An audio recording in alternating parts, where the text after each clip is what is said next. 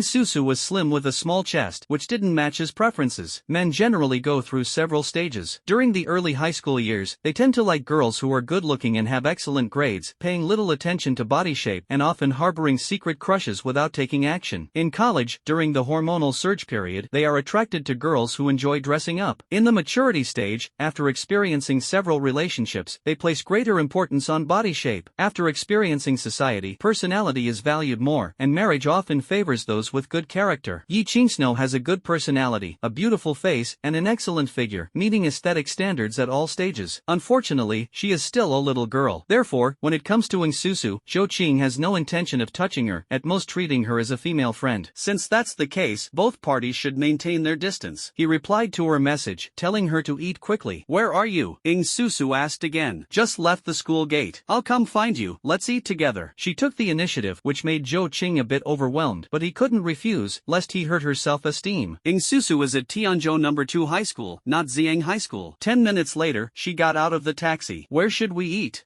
Su asked casually. After a few days of interaction, the two were no longer unfamiliar with each other. What do you want to eat? How about KFC? Su suggested. Sure. Zhou Chang nodded. Western-style fast food is often fried, currently popular, appears trendy, and is loved by students. Before long, the two arrived at KFC. The restaurant was bustling, with long queues at the 4 ordering counters. Zhou Chang asked Su what she wanted to eat, told her to find a seat first, and he went to line up. 5 minutes later, there were still 2 people ahead of him. Turning around, he saw Su had taken a seat and was making a victory gesture at him. This girl is really reliable. Zhou Qing smiled and turned around. Suddenly, a plump middle-aged woman dressed lavishly, with a thick gold necklace around her neck and a jade ring on her hand, cut in line and shouted loudly, "Order! Ma'am, please please line up, the cashier said with a smile. The obese woman arrogantly replied, I'm friends with the boss, hurry up and take my order. She looked around smugly. Friends with the boss don't have to line up, a young man retorted coldly. Yeah, the boss's friend should have VIP service to show off, another person chimed in. Nowadays, everyone wants to flaunt superiority, even while eating fast food, someone mocked. The obese woman looked sullen and shouted, what are you staring at? Hurry up and take my order. I want this and that. Ma'am, could you please line up? The young lady still smiled. Believe it or not, I'll call right now to fire you. The obese woman shouted angrily, pointing her finger at the young lady's nose. The young lady took a step back, her eyes filled with struggle, but she still insisted, even if I get fired, I hope you will queue. Well said. The crowd cheered. Some people really think having money makes them special and allows them to break the rules. The people in the store mocked one after another. Facing the siege, the obese woman couldn't bear it any longer. You little brat, just you wait and see. Mu Tian's eyes showed helplessness as she pretended to act nonchalant and continued taking orders for others. 3 minutes later, it was Zhou Qing's turn. Sir, what would you like to order? Mu Tian asked. Seeing Zhou Qing, Mu Tian was slightly stunned and exclaimed in surprise, are you Zhou Cheng? Yes, Mu Tian, long time no see. Zhou Qing responded with a smile. They were middle school classmates. Zhou Cheng went to Ziyang High School, while Mu Tian attended Tianzhou No. 2 High School. But now, working at KFC, could it be that she's no longer studying? Mu Tian smiled and said, place your order first, we can chat later. There are still people in line. Alright, Zhou Cheng nodded and placed the order. Not long after, Zhou Qing carried the meal over to Ing Susu. After enjoying the meal, Zhou Cheng planned to exchange pleasantries with Mu Tian before leaving, but unexpectedly, Mu Tian approached him, having already changed out of her work uniform. Old classmate, is this your girlfriend? Zhou Qing shook his head. No, she is my classmate Ing Susu. Mu Tian was my middle school classmate. Hello, I am Ing Susu. Hello, I am Mu Tian. The two women greeted each other. Finished work? Zhou Qing asked. Mu Tian has a slightly better figure than Ing Susu, but in terms of looks, Ing Susu is slightly superior. Mu Tian served as class president for 3 years in middle school, with a cheerful personality, but her family situation wasn't great. Zhou Qing didn't ask much to avoid upsetting her. Let's go out and talk. The three of them walked out of the fast food restaurant. At this moment, the obese woman who had been driven away while queuing earlier appeared with two men, both wearing thick gold chains around their necks. Upon seeing Mu Tian, her face showed resentment and malice. You little brat, how dare you embarrass me? I'll crush you. She lunged at Mu Tian's face, clawing wildly. Ah! Mu Tian exclaimed, forgetting to dodge. Just as the opponent's hand was about to grab her face, a hand suddenly pulled her away, avoiding the claws of the obese woman. Having lost her target, the obese woman found it difficult to control her heavy body and lunged forward. Coincidentally, there was a flight of stairs ahead. She tripped, her body staggering uncontrollably, her hands flailing wildly in the air, and ultimately lost her balance completely. With a loud thud, she fell onto the stairs. Even more coincidentally, the tip of her nose slammed hard against the edge of a step. The piercing pain instantly brought tears streaming down her face. Second sister. The two men who followed cried out in alarm and hurried forward, one of them struggling to lift her arm. Second sister, are you okay? Oh no, my nose, it's broken. The obese woman clutched her nose, blood streaming down her fingers. Perhaps due to her robust physique, the bleeding was unusually heavy. Let's go. Mu Tian gave Zhou Qing a grateful glance, her tone urgent. If Zhou Qing hadn't pulled her away in time just now, she might have already been caught by that obese woman. Don't leave. Zhou Qing glanced at the three people in front of him, his voice steady. If this isn't resolved, they'll definitely come back to cause trouble. What should we do then? Mu Tian's eyes flashed with panic and worry. At this moment, the obese woman suddenly pressed her nose with one hand and pointed at Mu Tian, shouting angrily, third and fourth, quick, grab that little tramp for me. Don't let her escape. The two men immediately advanced toward Mu Tian upon hearing this. What do you want to do? Zhou Qing took a big step forward, blocking Mu Tian, and asked coldly, what for? One of the men sneered, this woman caused my second sister to break her nose. What do you think I want to do? Exactly, my second sister's nose is priceless. Don't even think about leaving without paying. Another man immediately shouted. These three siblings were wealthy locals who had recently been relocated due to demolition. Having suddenly gained millions overnight, their personalities changed drastically, becoming increasingly arrogant and domineering. The obese woman was named Huang Yufeng, while the men were Huang Yuhu and Huang Yulong. Listening to their shameless excuses, Zhou Qing shook his head helplessly. Do you have eyes on the back of your head? Clearly, it was your sister who tried to grab someone and fell down herself. How can you blame others? Huang Yulong and Huang Yuhu initially thought the three young people would be easy to bully, but they didn't expect them to talk back, which made their anger boil over. Huang Yulong pointed at Zhou Qing's nose and cursed furiously, you little brat, do you believe I can have someone kill you in minutes? Zhou Qing had already seen through them, knowing these three were completely unreasonable. He sneered coldly, alright, go ahead and call someone to kill me. If you don't, then you're nothing but a coward. Huang Huang Yulong trembled with rage, still talking tough. Huh? I'll call someone right now. Don't you dare run. Go ahead and shout. I'm waiting. Zhou Qing replied calmly. Zhou Qing, forget it. I'll go apologize to them, okay? Mu Tian tugged at his sleeve and whispered to persuade him. Will your apology solve the problem? Zhou Qing looked at her. Exactly, they're clearly being unreasonable. Ing Susu nodded in agreement but then added worriedly, what if they really call someone over? Don't be afraid, I'm a kung fu expert. I can protect you, Zhou Qing said confidently. Bragging. Ing Susu didn't believe him. Yeah, Zhou Qing, why not call the police? Mu Tian suggested. Zhou Qing shook his head. Calling the police would at most lead to mediation. With the way these people are so unreasonable, they'd come here to cause trouble every day. Mu Tian, how would you even go to work? What if they really call someone? Don't worry, I told you I'm a kung fu master. Zhou Cheng patted his chest confidently. Huang Yulong deliberately shouted loudly while making a phone call. Hello, Brother Pai? This is Huang Yulong. I'm outside KFC and ran into some trouble. After hanging up, he glanced at Zhou Qing disdainfully. Kid, you're done for. My people will be here soon. Zhou Qing couldn't be bothered with him, opened the system store to search for a solution item, and found a tool card priced at 5 gold coins. He immediately bought 3 and placed them in his backpack, a hint of amusement flashing in his eyes. About 10 minutes later, a young man in a floral shirt with a shaved head arrived outside KFC with 6 others. Huang Yulong and Huang Yuhu stepped forward, pulling out Zhonghua cigarettes to share with them. Huang Yulong pointed at Zhou Cheng and said, Bald brother, it's him. Teach him a lesson. At this moment, Zhou Cheng pulled out a tool card, locked onto Huang Yulong, silently activated it, and the card transformed into a blue light that entered Huang Yulong's body. Bald brother, whose real name is Wang Long, is a thug under Brother Pai. Seeing Huang Yulong's fake smile, he felt full of disdain and wished he could slap him. Bald brother, after teaching this kid a lesson, I'll treat everyone to a good time at Golden Emperor. Huang Yulong said smugly. Good time, my ass. Wang Long grew increasingly annoyed and suddenly slapped Huang Yulong across the face. Huang Yulong was stunned, covering his face as he questioned, Bald brother, what do you mean by this? This is what it means. Wang Long kicked Huang Yulong away. Hey, Bald brother, why did you hit my second brother? Huang Yuhu shouted in confusion and anger. Just as he was shouting, Zhou Qing used the second item card, and the blue light silently merged into Huang Yuhu. I'm not only going to hit him, but I'm also going to hit you. Wang Long glared at Huang Yuhu with disgust and stepped forward to slap him twice. Stop. Believe it or not, I'll call the Huang Pizzi. Huang Yufang shouted in panic. Zhou Qing gave a sinister smile as the third 100% hatred card locked onto Huang Yufang. You wretched woman, how dare you call Lord Huang Pizzi by name? You're asking for it. Brothers, get them. Wang Long waved his hand, and 6 of his men lunged forward, punching and kicking the 3 siblings, leaving them screaming in pain. Isn't this the group they called for? Why are they fighting? Ing Susu looked utterly confused. Yeah, how did they suddenly start fighting? Mu Tian was also puzzled. Maybe they were just born to be beaten. Zhou Qing laughed and said, the 100% hate card makes people feel an urge to attack the user, lasting for 10 minutes. After speaking, Zhou Qing dialed the police. He had thought the police would take a while, but to his surprise, they arrived within 3 minutes and swiftly apprehended Baldy and his group, along with the Huang siblings. The 3 instantly became outsiders. Looks like they won't be able to bother you for a while, Zhou Qing said, looking at the bruised and battered Huang siblings. Ha ha, Ing Susu couldn't help but laugh. Today was just too funny. Mu Tian also had a smile on her lips, glancing meaningfully at Zhou Qing, faintly sensing that everything today seemed to be somehow connected to him. After exchanging phone numbers, the two parted ways. Zhou Qing escorted Ing Susu to a taxi and then quickly walked home. During dinner, his mother casually said, Son, your dad and I are going to the film studio tomorrow to be extras. You stay home and behave. Mom, I want to go with you. Zhou Qing tested the waters. What are you going for? The college entrance exam is just a few months away. Focus on your studies. His father immediately put on a stern face. Wow, how surprising. You actually know how many months are left until the college entrance exam? Zhou Qing teased, and the two immediately looked embarrassed. Alright, I was just saying it casually. Seeing his parents' awkward expressions, Zhou Qing quickly changed the subject, chatted for a while, and then returned to his room. He activated his writing frenzy mode, his hands flying across the keyboard. 2 hours later, carrying his guitar, he bid farewell to his parents and headed to the CD bar. Just arrived, Yang Han called him into the office. Zhou Qing, can you sing 2 more songs? Yang Han said coldly. Zhang Jia has been fired. Before we find a new singer, you sing 2 more songs, and Wang Nana and Joshua Chin will each sing 1 more. Alright, Zhou Qing agreed without asking the reason for Zhang Jia's dismissal. Everyone knew the reason. At 9:40, Zhou Qing took the stage and decided to sing a new rock song, switching to the bar's electric guitar. A song, Let's Rock Together, dedicated to everyone. After a brief introduction, he quickly strummed the guitar strings, and the deep, captivating guitar sound began to flow, followed by his singing. Give me your hand and your waist. Let us melt into this rhythm. Don't dwell on the fragments of yesterday's sorrow. Don't pay attention attention to those unfulfilled promises. Let's sway together,